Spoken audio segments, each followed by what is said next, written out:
airlines, working with all the countries involved to make sure that firstly people register their presence. 300,000 are there in the region, 120 something thousand have registered their presence. That means we're in touch with them and we can help them, give them information and advice.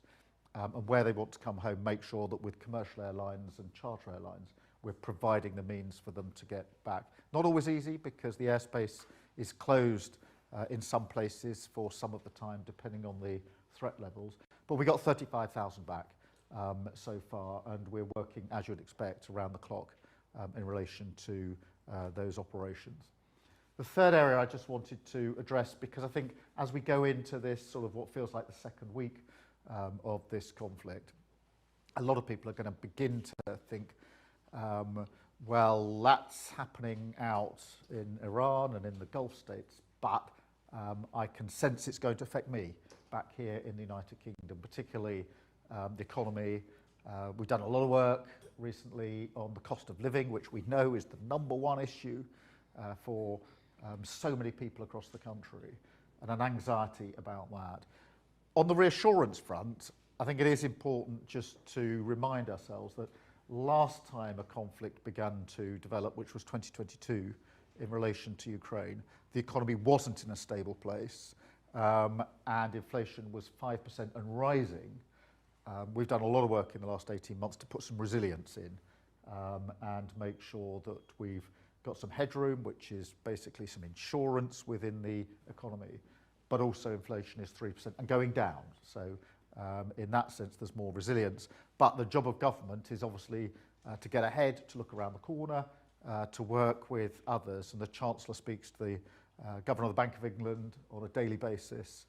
We're looking cross-departmental within government, assessing the risks, monitoring, and talking to our international partners as well about what more we can do together to reduce the likely impact on people here and businesses here, of course. But it is important to acknowledge that that work is needed because people will sense, you will sense, I think, that the longer this goes on, the more likely the potential for an impact on our economy, impact into the lives and households of everybody and every business. And our job is to get ahead of that, to look around the corner, assess the risk, monitor the risks, and work with others in relation to that. And then the final thing I just wanted to talk to you about, and we're going to have a Q&A in a minute so I can get the benefit of your views, which will be really helpful from my point of view, is this really sad feature in many ways of a conflict like this, which is some people will try to use it to divide communities in this country and tear people apart. And we mustn't let that happen. I find one of the most powerful arguments that if you think of all the people who are stuck in the region, anxious about their own safety, wanting to get home, they come from all backgrounds. They come from all walks of life. And the last thing they want, or their families here want, is anybody trying to divide. Because this is a time when we need to come together as a country, stand behind our principles and our values, and not let people divide us. Put a lot of reassurance work in with both the Muslim community and the Jewish community in particular, because that's where people seek to try and find a divide.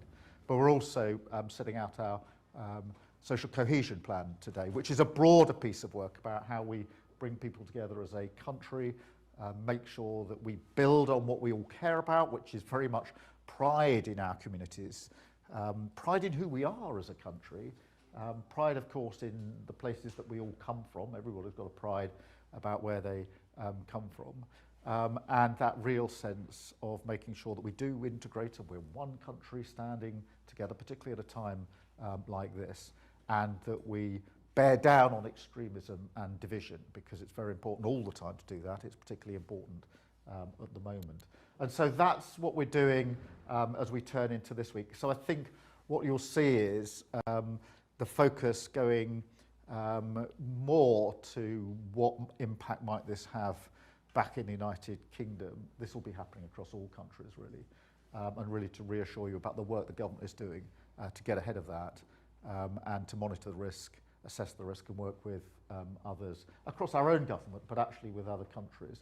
Part of the response at a time like this has to be constantly talking to leaders in other countries, particularly in the region, but also across Europe when it comes to the economy and other measures.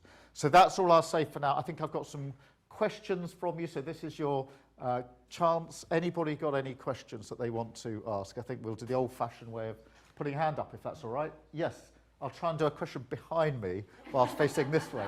It's always a skill, but hopefully I can master it. I think we've got a microphone coming for you so you can be heard. Is that okay? Yeah, we can hear you. Good morning. My question is, what are you doing to bring communities together in this world that is so divided, and what is in place? Yeah, this is really important. I mean, it is a really sad feature, isn't it, of a time like this, that some people will try and use it as an opportunity to divide. So I think on two levels we're working. The first is we have to be really conscious that where people want to divide at the moment in relation to this conflict, it's in the space of trying to divide the Muslim community and the Jewish community. So we're working particularly on those two strands. There is a sort of broader cohesion plan that we've been working on for some time, which is not just a reaction to this conflict, obviously, is much broader, which is how do we bring the country together? One of my biggest concerns at the moment is that there's too many people in politics who want to set up grievances between different groups of people to point fingers and divide and say that we can't be one country, we can't be one set of communities. I totally disagree with that. I think one of the great things about this country is we're a diverse country where we prove actually that different people can live alongside each other in a tolerant way with our values. And actually, that's more than just an observation on who we are as a country. It's what we are as a country. That is us. And we should hold that close. We should be proud of it. And so the cohesion plan is intended to make sure that everything is being put in place to support the work we're doing there. Let us go to another question. Yes, please.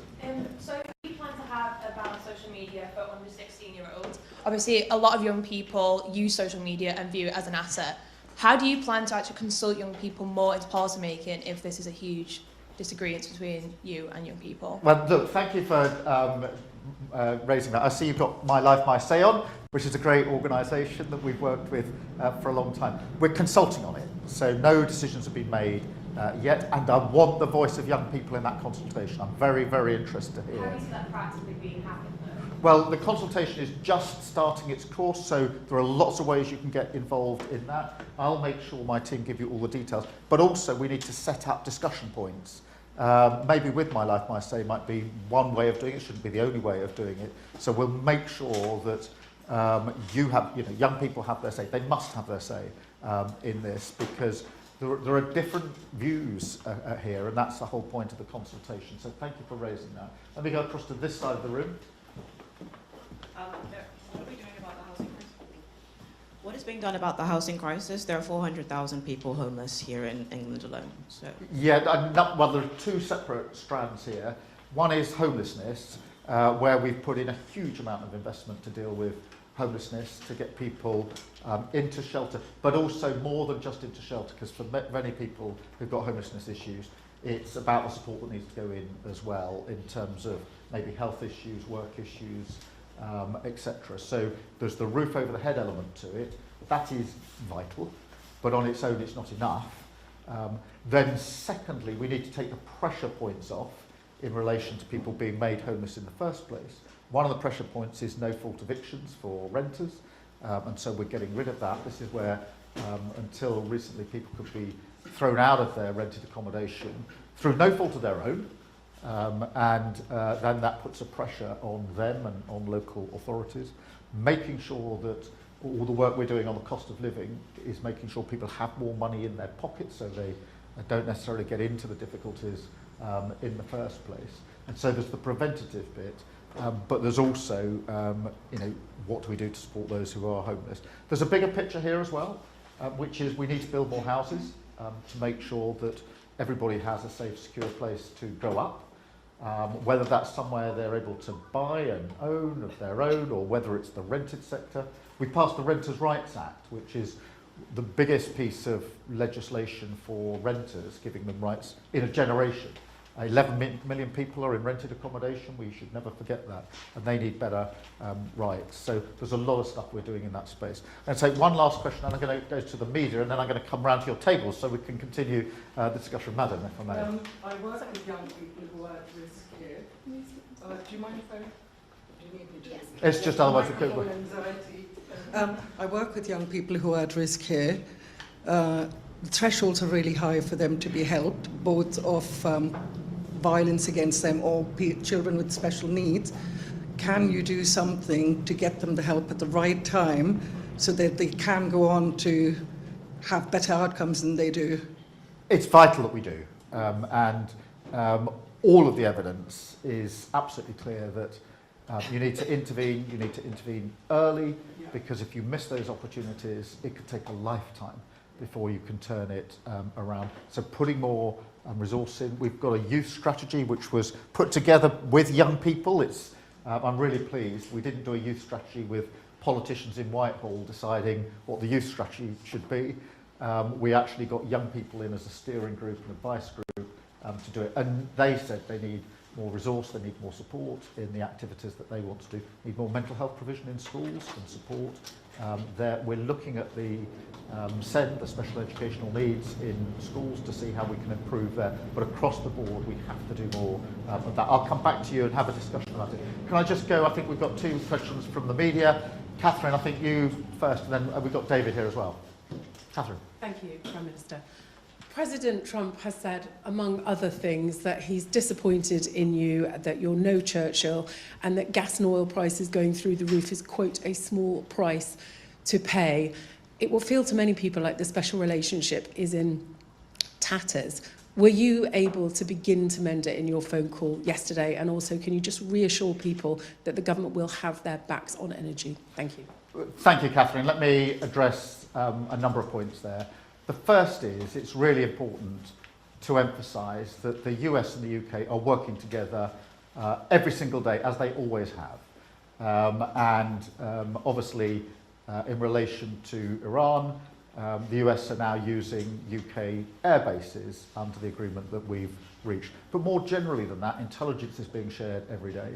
In the region, we have our military personnel and US military personnel co-located in the same places, in the same bases. And both the US and the UK are working together, protecting those bases. So in terms of the relationship, the work that we necessarily have to do together is going on as you'd expect. I had a telephone call with President Trump yesterday talking about the conflict in Iran and the region and what we were doing together, and that was important in terms of the ongoing discussion. But the discussion with our US counterparts is happening at all levels, all of the time, every single day. That's the nature of the relationship.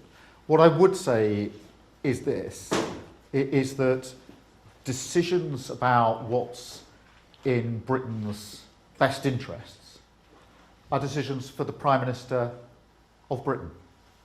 And that's how I've approached all of the questions and all the decisions that I've had to make. It is really important, that's a fundamental principle, that it is the UK Prime Minister, who everybody expects, the people of the United Kingdom would expect, that the UK Prime Minister would make the decisions using our values, our principles, in the best interest of our country. And it's really important that we are very, very clear about that principle. We're obviously working more generally with leaders and allies across the region, both in relation to the defensive work that needs to go in and in relation to the work to get people out of the region. Very many British nationals are there. So thank you for that. David, can I come to you? Thanks very much, Prime Minister. Yeah, just want to ask about, you've come here today to acknowledge the cost of living pressures that this situation in Iran could present for people here in this room and across the country. That they're going to be worried about their pockets and the effect on the money in their pockets. What practical steps might we might we actually see from the government to help people across the country? Are we going to see something similar to the state intervention that came in after the price spikes caused by the Ukraine war, for example? And I just want to ask one other thing about Donald Trump as well. A year ago, roughly speaking, the US president had Volodymyr Zelensky in the White House, and there was that dust-up, which I think we all remember quite clearly. At the time, he suggested that Ukraine was gambling with World War III. Is the US president now gambling with World War III? Let me address both of those issues. Firstly, the cost of living, because I am acutely aware that across the country, the number one issue is still the cost of living. People being concerned about whether they've got enough money to pay the bills and the anxiety that it causes if you can't pay the bills. And when I was growing up, we didn't have a lot of money in my family. We had occasions where we literally sat around the kitchen table because we couldn't pay the bills. I know personally what that feels like, and therefore I know what people in this country are going through. That's why in the 18 months or so we've been in government, we've done so much on the cost of living, because where we can take the pressure out, whether that's improving wages in the first place, whether that's taking money off energy bills, which we've been able to do, freezing rail fares, prescription charges, free school meals, free childcare. All of these are intended measures to try and ease that pressure. I'm not going to pretend that that pressure's gone away or that any of these are silver bullets, but each of them plays a part in helping on the cost of living. So I do understand the anxiety now, at 9 days into this conflict, where a number of people will be saying, well, now is the situation going to get worse, and how's it going to impact me and my family? At the moment, what we're doing is monitoring the risk, working with others to mitigate the risk. The Chancellor is talking to the Bank of England every day to make sure that we're ahead of that. I would just say on energy prices for households, the energy price cap is in place until June, and therefore we're not anticipating that is going to change, which will give a degree of reassurance. But of course, businesses and others will be concerned to watch carefully what's going on. Thank you very much on that. In relation to the conflict in Iran, look, it is important that we do everything we can to protect international allies in the region, particularly those who are neighbouring countries who've played no part in any of the offensive actions. So there are many in the region who are being subjected to strikes, missiles and drones, even though they played no part. And that is a threat to civilians, it's a threat to our civilians who are in the region, it's a threat to our personnel who are in the region, our military personnel, and of course to the people living there. And therefore it's right for us to be working with those countries to put in as much capability as we can to deal with those incoming missiles, deal with those incoming drones, and make sure we take down the threat assessment there. More generally, and in answer to your question, we do need to find a way to de-escalate the situation, and that's what a lot of our discussions are about. How do we find a way to de-escalate this situation and make sure it doesn't escalate even further than it already has? Thank you very much. I'm going to now sit down. I think this looks like the empty chair, so I'll come here first and then move around, and I'll come back to you in a second.